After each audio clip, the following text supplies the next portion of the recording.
Dios creó a Arrakis para probar a los fieles de la sabiduría de Muad'Dib por la princesa Irulan.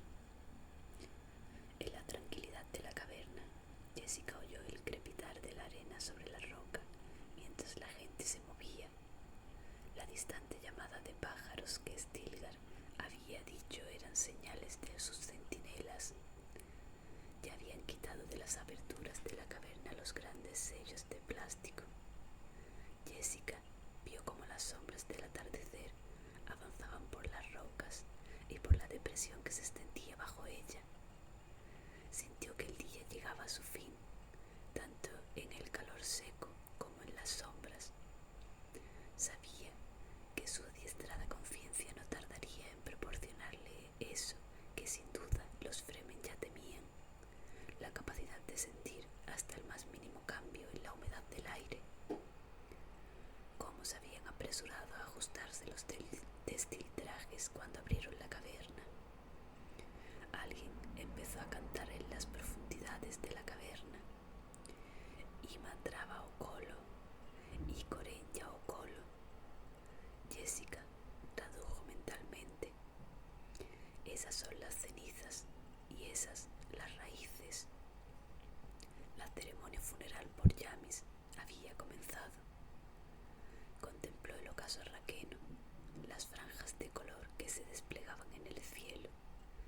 La noche empezaba a proyectar sus primeras sombras sobre las rocas y las dunas de la distancia, pero el calor persistía. El calor la obligó a pensar en el agua, en que todo ese pueblo podía llegar a adiestrarse para tener sed solo en momentos determinados. Sed. Recordó las olas batiendo en la luz de la luna en Caladan, la espuma sobre las rocas como tela bordada, el viento cargado de humedad. La brisa que ahora agitaba su túnica abrasaba las partes de sus mejillas y mentón que quedaban expuestas. Los nuevos filtros nasales le molestaban y le hacían tener más presente aquel tubo que iba desde su rostro hasta las profundidades del destiltraje para recuperar la humedad de su respiración. El traje era una sauna. Tu traje te resultará más cómodo cuando tu cuerpo contenga menos agua, le había dicho Stilgar. Sabía que tenía razón, pero eso no le hacía sentirse más cómoda en aquel momento. La preocupación inconsciente por el agua era como una pesada losa en su mente. No, se corrigió, lo que me preocupa es la humedad. Era un problema más sutil y profundo. Oyó que unos pasos se acercaban, se dio la vuelta y vio a Paul salir de las profundidades de la caverna seguido por Chani y su pequeño rostro. Tengo que tener en cuenta algo más, pensó Jessica. Hay que advertir a Paul sobre sus mujeres. Una de estas mujeres del desierto no será nunca una esposa digna de un duque. Puede que una buena concubina, pero nunca una esposa. Después se preguntó, ¿acaso me ha intoxicado con sus maquinaciones? Jessica sabía lo bien condicionada que estaba. Soy capaz de pensar en las necesidades matrimoniales de la nobleza sin siquiera recordar mi propio concubinato. Sin embargo, yo era algo más que una concubina. Madre. Paul se detuvo frente a ella, con Chani junto a él. Madre, ¿sabe lo que están haciendo ahí detrás? Jessica miró la sombría oscuridad de la capucha en la que se entreveían los ojos de Paul. Creo que sí. Chani me lo ha mostrado, porque se supone que debo verlo y dar mi consentimiento sobre la medida del agua. Jessica miró a Chani. Están recuperando el agua de Yamis, dijo, con voz nasal debido a los tampones. Es la norma. La carne pertenece a la persona, pero el agua pertenece a la tribu, excepto en el combate. Dicen que el agua es mía, explicó Paul. Jessica se preguntó por qué todo aquello su desconfianza. El agua del combate pertenece al vencedor, dijo Chani. Es así porque uno tiene que combatir sin deshiltraje. El vencedor tiene derecho a recuperar el agua que ha perdido en la lucha. No la quiero, murmuró Paul. Sintió que formaba parte de muchas imágenes diferentes que se agitaban fragmentadas y al unísono, y desconcertaba su visión interior. No estaba seguro de lo que iba a hacer, pero sí convencido de que no quería el agua destilada de la carne de Yamis. Es agua, dijo Chani. Jessica se maravilló del tono en que lo había dicho. Agua. ¿Cuánto significado detrás de un sonido tan simple? Recordó un axioma Bene Gesserit. La supervivencia es la capacidad de nadar en aguas extrañas. Y pensó, si queremos sobrevivir, Paul y yo tenemos que encontrar corrientes favorables en estas aguas extrañas. Aceptarás el agua, dijo Jessica. Reconoció el tono de su propia voz. Había usado el mismo con Leto cuando le había dicho al desaparecido duque que aceptaría una gran suma que le ofrecían a cambio de su participación en una empresa cuestionable, solo porque el dinero contribuía a mantener el poder de los Atreides. En Arrakis el agua era dinero, lo había visto con claridad. Paul se quedó en silencio a sabiendas de que haría lo que ella le había ordenado, no porque fuera una orden, sino porque el tono de voz que había usado su madre le obligó a reconsiderar las cosas. Rechazar el agua significaría quebrantar las costumbres Fremen que habían aceptado. Entonces, Paul recordó las palabras de Kalima 467 de la Biblia católica naranja de Yue. El agua es el inicio de toda vida, dijo. Jessica lo miró. ¿Dónde ha aprendido esa cita?, se preguntó. Jamás ha estudiado los misterios. Así está dicho, dijo Chani. Giudichar mantene. En el Shatnama está escrito que el agua ha sido del origen de toda cosa creada. Jessica se estremeció de improviso, sin razón aparente. Algo que la asustó mucho, más que la propia sensación. Se dio la vuelta para disimular su turbación, justo cuando se ponía el sol. Un vehemente cataclismo de colores inundó el cielo mientras el astro desaparecía tras el horizonte. Ha llegado la hora. La voz de Stilgar resonó por toda la caverna. El alma de Yamis ha muerto. Yamis ha sido llamado por él, por Shai-Hulud, quien ha decretado las fases de las lunas que se desvanecen cada día hasta terminar por convertirse en poco más que ramitas desecadas. La voz de Stilgar bajó de intensidad. Así ha ocurrido con Yamis. Un palpable velo de silencio cubrió la caverna. Jessica vio moverse la sombra gris de Stilgar, una silueta fantasmal en las tenebrosas profundidades de la caverna. Miró de nuevo a la depresión y sintió el frescor de la noche. Que se acerquen los amigos de Yamis, dijo Stilgar. Unos hombres se movieron detrás de Jessica y colocaron una cortina en la abertura. Se encendió solo un globo en las alturas del fondo de la caverna. Su resplandor amarillo reveló figuras humanas que se movían. Jessica escuchó el rumor del roce de las túnicas. Chani avanzó un paso, como atraída por la luz. Jessica se inclinó junto a la oreja de Paul y le dijo algo en el código familiar. Obedécelos. Haz lo mismo que ellos. Será una ceremonia simple para aplacar el recuerdo de Yamis. Será mucho más que eso, pensó Paul.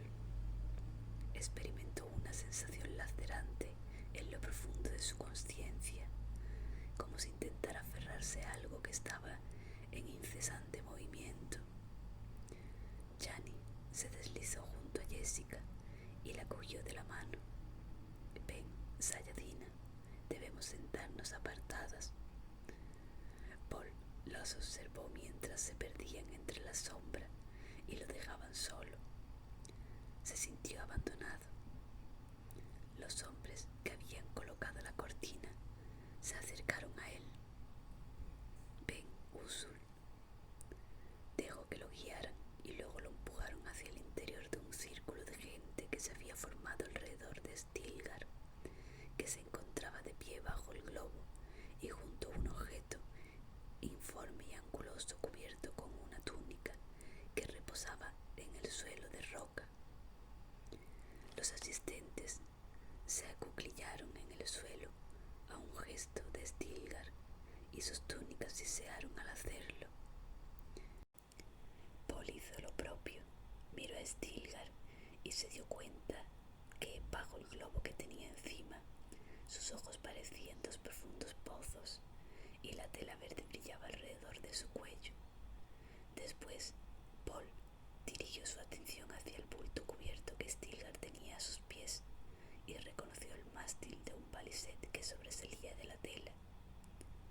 El espíritu deja el agua del cuerpo cuando se alza la primera luna, entonó Stilgar. Así está dicho. Cuando esta noche salga la primera luna, ¿a quién llamará? A Yamis, dijeron los demás en coro. Stilgar giró sobre uno de sus talones y echó un vistazo por el círculo de rostros. Era amigo de Yamis, dijo. Cuando el halcón mecánico planeó sobre nosotros en el agujero de la roca, fue Yamis quien se aseguró de que estuviese a salvo. Se inclinó y levantó la túnica que cubría el bulto. Como amigo de Yamis, cojo estas ropas. Es derecho del jefe. Se las echó al hombro y se irguió. En ese momento, volvió lo que había debajo. El gris relucir de un destiltraje, un litrollón abollado, un pañuelo con un pequeño libro en el centro, la empuñadura sin hoja de un gris, una vaina vacía, un fragmento de tejido doblado, una parabrújula, un distrans, un martillador, una gran pila de garfios de metal del tamaño de un puño, un surtido de lo que parecían pequeñas rocas envueltas en un trozo de tela, un montón de plumas atadas juntas y el baliset colocado a un lado. Así que Yamis tocaba el baliset, pensó Paul. El instrumento le recordó a Gurney Halleck y todo lo que había perdido. Gracias a sus recuerdos del futuro, Paul sabía que algunas líneas de probabilidad podían llevar a un encuentro con Halleck, pero dichas intersecciones eran pocas y confusas. Eso le inquietó. El factor de incertidumbre lo dejaba perplejo. Eso quiere decir que tal vez algo que puede que haga acabe con Gurney o le devuelva la vida. Paul tragó saliva y agitó la cabeza. Stilgar volvió a inclinarse sobre el montón. Para la mujer de Yamis y para los guardias, dijo, metieron las pequeñas rocas y el libro entre los pliegues de las ropas. El derecho del jefe, entonaron los demás. El marcador del servicio de café de Yamis, dijo Stilgar, y levantó un disco plano de metal verde. Se lo ofrecerá a Usul en una ceremonia apropiada que realizaremos al volver al Siege. El marcador del servicio de café de Yamis, dijo Stilgar, y levantó un disco plano de metal verde.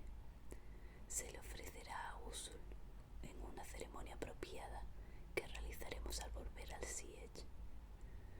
El derecho del jefe, entonaron los demás. Finalmente, cogió la empuñadura del gris y se irguió con ella en la mano. Para la llanura funeral, dijo. Para la llanura funeral, respondieron los demás. Jessica se encontraba al otro lado del círculo, justo enfrente de Paul, y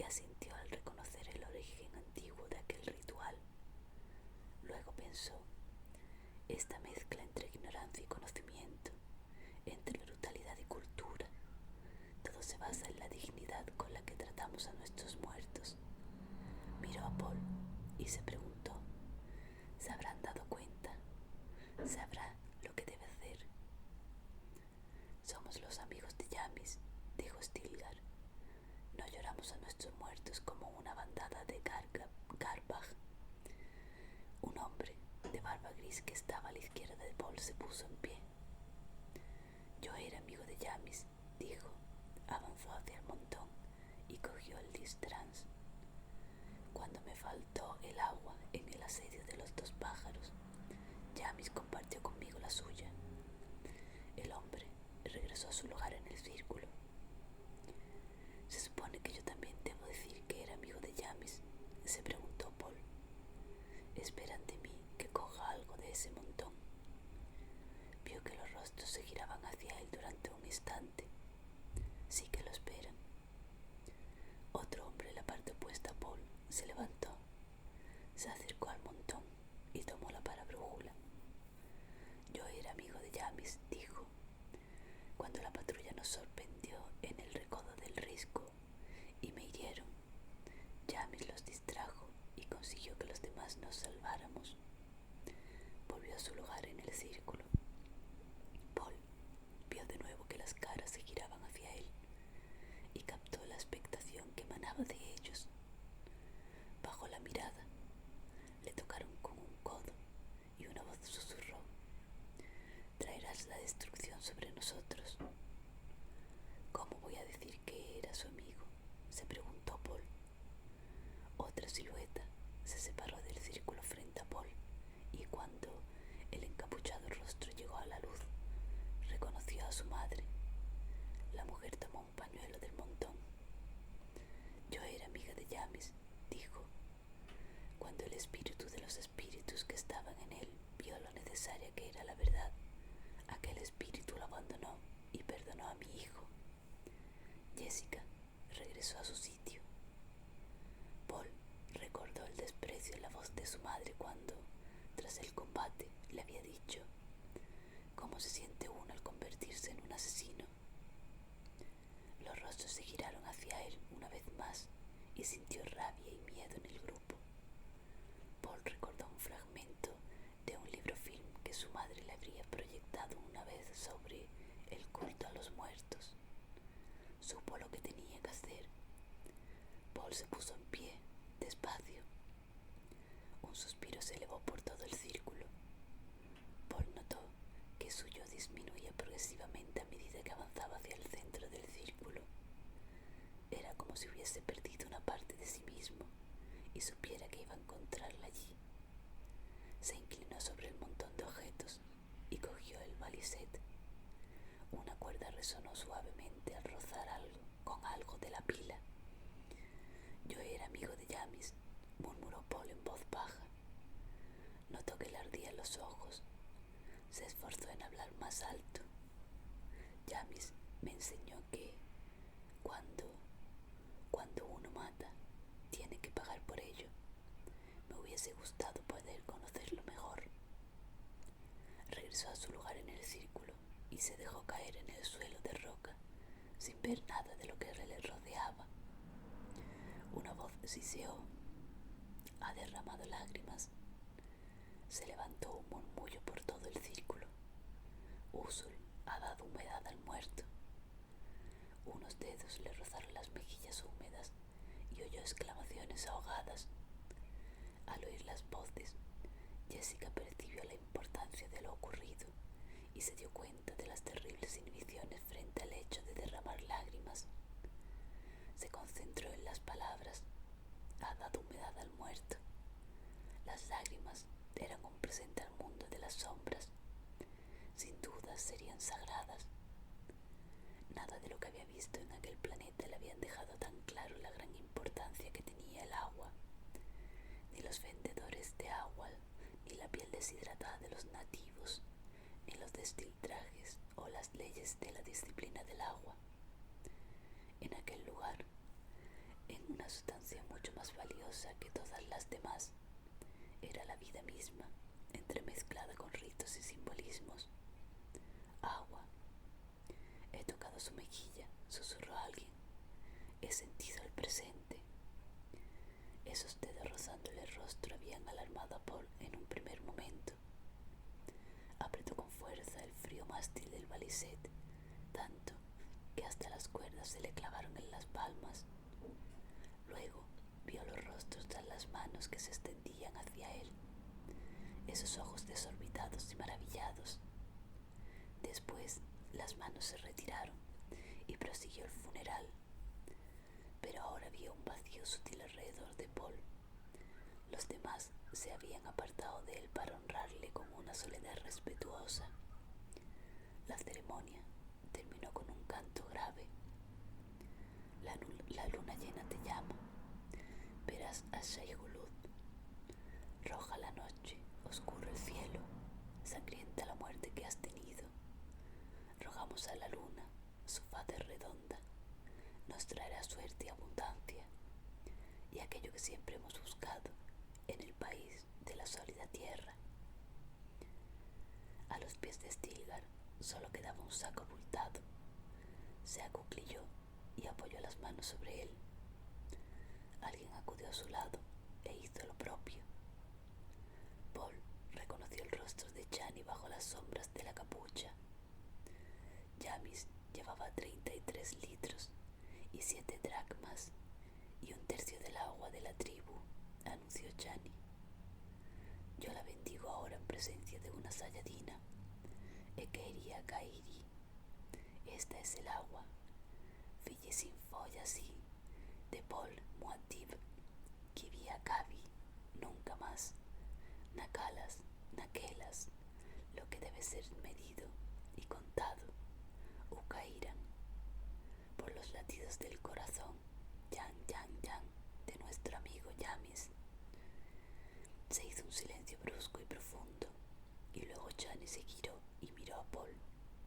Después dijo: donde yo soy llama, tú serás carbón. Donde yo soy rocío, tú serás agua. Bilal Kaifa, entonaron los demás. Esta parte es para Muad'Dib, anunció Chani. Que la conserve para la tribu y la preserve de las pérdidas descuidadas. Que sea generoso en los momentos de necesidad. Que la transmita cuando llegue su momento, por el bien de la tribu. Bilal Kaifa, entonaron los demás. Debo aceptarla, pensó Paul. Se levantó poco a poco y se colocó junto a Chani.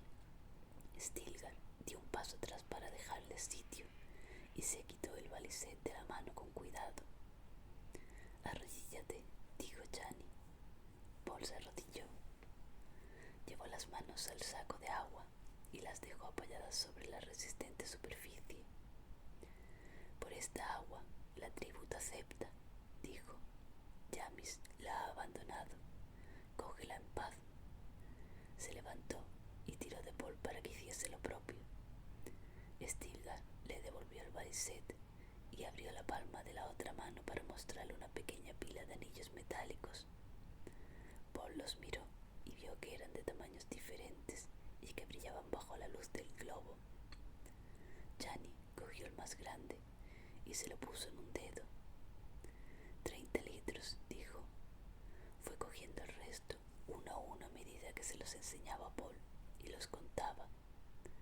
2 litros, 1 litro, 7 medidas de agua de un dracma cada una. Una medida de agua de 1/3 de dracma. Los mantuvo en alto en sus dedos para que Paul los viese. ¿Los aceptas?, preguntó Stilgar. Paul tragó saliva y asintió. Sí.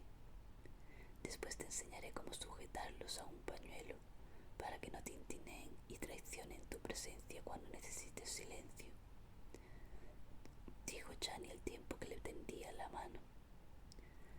¿Puedes guardarlos por mí?, preguntó Paul. Chani miró desconcertada a Stilgar. El hombre sonrió.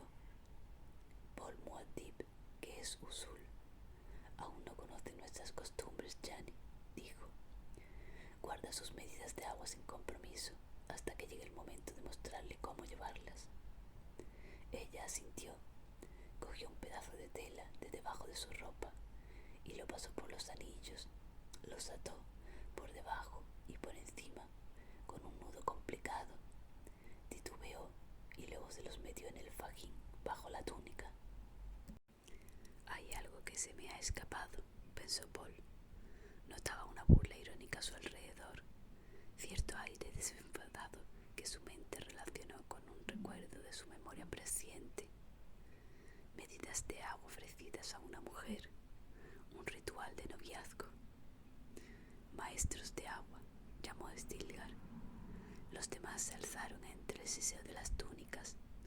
Dos hombres dieron un paso al frente y cogieron el saco de agua. Stilgar bajó el globo para cogerlo y lideró el camino hacia las profundidades de la caverna. Paul se apresuró detrás de Chani y vio los tensos reflejos del globo en las paredes de piedra, la manera en la que danzaban las sombras, la expectación que revoloteaba en el ambiente también le indicó que el ánimo había regresado a los demás. Jessica reprimió el pánico mientras la empujaban contra los cuerpos que se apresuraban para avanzar y la arrastraban unas manos firmes. Había reconocido fragmentos de ritual, identificando los rostros de Tchaikovsky y de Botany Jib en las palabras, y era consciente de la violencia salvaje que podía desencadenarse de improviso en esos momentos aparentemente tranquilos. Jan, pensó, adelante, adelante, adelante. Era como un juego de niños que en manos de adultos había perdido toda inhibición. Stilgar se detuvo frente a una pared de roca amarilla. Presionó la mano sobre un saliente y la pared se hundió ante ellos, en silencio para revelar una abertura irregular. Pasó delante y llevó al grupo a través de una pared llena de alveolos hexagonales. Al pasar, Paul sintió un soplo de aire fresco. El chico se giró hacia Chani con mirada inquisitiva y le tiró del brazo. El aire está húmedo, dijo. Shh, susurró ella. Pero detrás de ellos, un hombre dijo: esta noche hay mucha humedad en la trampa. Así es como Yamis nos hace saber que está satisfecho. Jessica atravesó la puerta secreta y oyó que se cerraba a sus espaldas. Vio cómo los Fremen reducían la marcha al pasar ante los alveolos hexagonales y también sintió la corriente de aire húmedo. Una trampa de viento, pensó. Han escondido una trampa de viento en algún lugar de la superficie para que el aire llegue a estas regiones más frías donde se precipita la humedad que hay en él. Atravesaron otra puerta rocosa con esos alveolos hexagonales encima y la puerta se cerró a sus espaldas. La sensación de humedad en el aire ahora era claramente perceptible para Jessica y Paul. Delante del grupo, el globo que Stilgar llevaba en las manos descendió hasta la altura de las cabezas que se remolinaban frente a Paul. Luego notó bajo sus pies unos escalones que se curvaban hacia la izquierda. La luz se reflejó en las cabezas encapuchadas y en los movimientos en espiral de la gente al tiempo que descendían por las escaleras. Jessica sintió el aumento de la tensión a su alrededor, la presión del silencio que le agarrotaba los nervios con apremio. Los peldaños terminaron y el grupo atravesó otra puerta. La luz del globo se dispersó en un enorme espacio abierto con un altísimo techo curvado. Paul sintió que la mano de Chani le tocaba el brazo. Oyó el ruido de las gotas que caían en aquel ambiente tan frío. Notó la absoluta inmovilidad que se apoderó de los Fremen en aquella atmósfera catedrálica que creaba la presencia del agua. He visto este lugar en un sueño, pensó. Era frustrante y tranquilizador al mismo tiempo. En algún momento de su futuro siempre estaban las hordas fanáticas que lo arrastraban todo en su nombre o a lo largo del universo. El estandarte verde y negro de los Atreides se convertía en un símbolo de terror. Legiones salvajes cargarían salían a la batalla lanzando su grito de guerra, Muad'Dib. Eso no debe ocurrir, pensó. No puedo permitirlo. Pero al mismo tiempo sintió en su interior la desesperada conciencia racial, su terrible finalidad, y supo que sería casi imposible desviar a ese terrible destructor. Estaba concentrando fuerza y empuje. Si Paul moría en ese momento, todo continuaría a través de su madre y de su hermana aún no nacida. Nada lo detendría salvo la muerte de todo aquel grupo, allí y ahora, incluidos su madre y él. Paul miró a su alrededor y vio al grupo desplegado en una fila. Lo empujaban hacia una barrera baja esculpida en la misma roca. Al otro lado y a la luz del globo de Stilgar, Paul vio una extensión de agua oscura y serena. Se perdía en la pared opuesta, que apenas era visible en la vacía oscuridad, y que puede que se encontrase a unos 100 metros de distancia.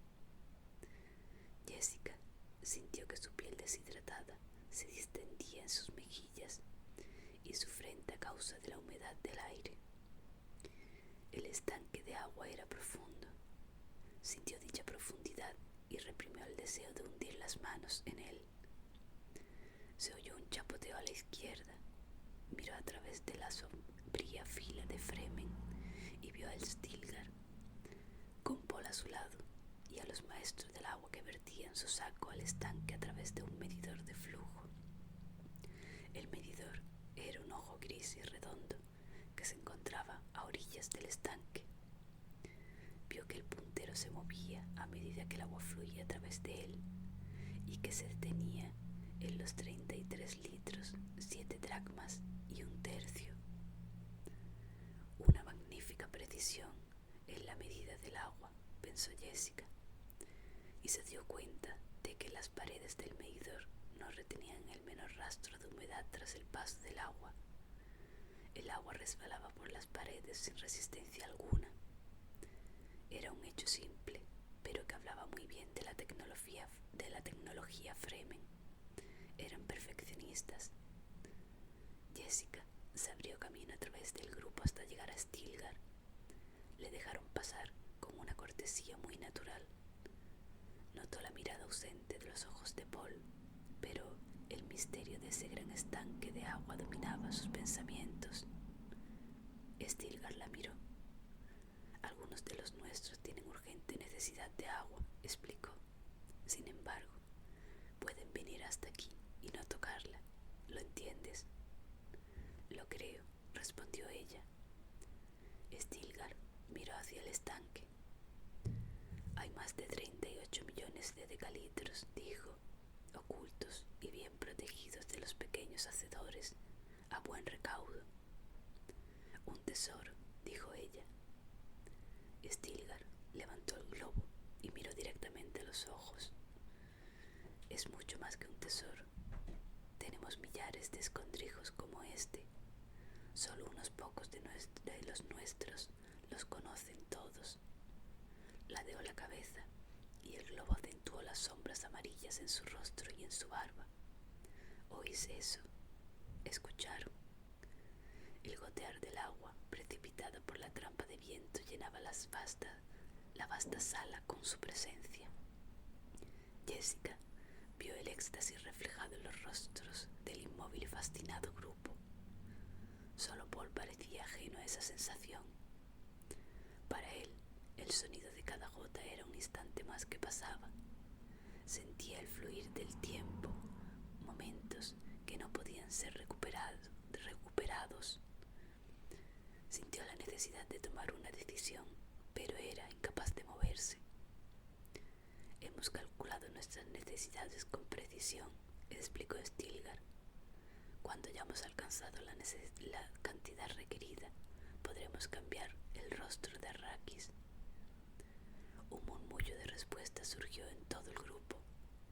Bilal Kaifa. Atraparemos las dunas bajo plantaciones de hierba, dijo Stilgar, y su voz se volvió más fuerte. Mantendremos el agua en el suelo con árboles y raíces. Bilal Kaifa, entonaron los demás. Cada año los cielos polares se retraen, dijo Stilgar. Bilal Caifa cantaron. Pensó en Liet Kynes, el ecólogo planetario del emperador, el hombre que se había transformado en un nativo. Se maravilló por lo que había conseguido. Era un sueño capaz de hacerse con el alma de esos hombres, y sintió la influencia del ecólogo. Los hombres estarían dispuestos a morir para conseguirlo. Ese era otro de los ingredientes esenciales que necesitaría su hijo. Un pueblo con un objetivo. Sería muy fácil suscitar fervor y fanatismo en un pueblo así. Podría empuñarlo como una espada para reconquistar su lugar. Ahora debemos partir, anunció Stilgar. Esperaremos a que se alce la primera luna. Cuando Yamis esté a salvo y de camino, volveremos a casa. El grupo comunicó sus reticencias entre susurros, pero le dio la espalda a la barrera de agua y empezó a subir por las escaleras. Paul iba detrás de Chani y sintió que un momento vital acababa de escapársele de las manos, que había dejado pasar una decisión esencial y que ya era prisionero de su propio mito. Sabía que había visto antes aquel lugar en un fragmento de un sueño presciente en el lejano Caladan, pero en aquel lugar había detalles que nunca había visto antes. Volvió a percibir el sentido de la maravilla ante las limitaciones de su poder. Era como si cabalgase en una ola del tiempo, a veces en el interior, a veces en la cresta, y a su alrededor el resto de las olas se alzaran y cayeran, revelando y escondiendo lo que había en la superficie. Y por encima de todo estaba la salvaje yihad que siempre se mostraba ante él. La violencia y la matanza era como un promontorio que dominase las olas. El grupo atravesó la última puerta y entró en la caverna principal. Se selló la puerta y se apagaron las luces. Los huecos de la caverna volvieron a quedar abiertos y dejaron al descubierto la noche y las estrellas que resplandecían sobre el desierto. Jessica avanzó hacia el borde seco que daba al exterior y levantó la vista hacia las estrellas. Eran nítidas y brillantes. El grupo se agitaba a su alrededor y oyó a sus espaldas como alguien afinaba un baliset, así como a Paul canturreando el tono con la boca cerrada. Era un tono melancólico que no le gustaba nada. La voz de Chani resonó desde las profundidades de la caverna. Háblame de las aguas de tu mundo natal, Paul Muad'Dib. En otro momento, Chani, te lo prometo, respondió Paul. Cuánta tristeza. Es un buen baliset, dijo Chani. Muy bueno, dijo Paul. ¿Crees que a Yamis le importará que lo use? Habla de los muertos en presente, pensó Jessica. Aquello tenía unas implicaciones que la turbaron. A Yamis le gustaba tocar algo a esta hora, intervino el hombre. Pues interpreta una de tus canciones, pidió Chani. Hay tanta feminidad en la voz de esa chica, pensó Jessica. Tengo que prevenir a Paul sobre sus mujeres, y pronto. Es una canción de un amigo, dijo Paul. Supongo que estará muerto. Courtney la llamaba la canción del anochecer. Los hombres se quedaron en silencio mientras la suave voz del tenor de Paul dominaba los acordes del baliset. En este cielo de cenizas ardientes, un sol dorado se despierta en el crepúsculo. Qué sentidos locos, perfume de desesperación, son los consortes de nuestros recuerdos. Jessica sintió como las palabras retumbaban en su pecho, gentiles y cargadas de sonidos que de pronto hicieron que fuese muy consciente de sí misma, de su cuerpo y de sus necesidades. Escuchó tensa e inmóvil. Perlas de incienso en el requiem de la noche son para nosotros. Qué alegría entonces resplandece, luminosa en tus ojos. Qué amores sembrados de flores, árboles sembrados de flores aplacan nuestros deseos. Jessica notó el silencio prolongado que siguió a la última nota sostenida que quedó vibrando en el aire. ¿Por qué mi hijo le ha cantado una canción de amor a esa chica?, se preguntó. Sintió un miedo repentino. Notó cómo la vida se encabritaba a su alrededor y no podía aferrar las riendas. ¿Por qué ha elegido esa canción? A veces los instintos son ciertos. ¿Por qué lo ha hecho? Paul se quedó en silencio en la oscuridad con un único pensamiento dominando su conciencia. Mi madre es mi enemiga. No lo sabe, pero lo es. Ella es la responsable de la yihad. Me ha dado a luz. Me ha adiestrado. Es mi enemiga.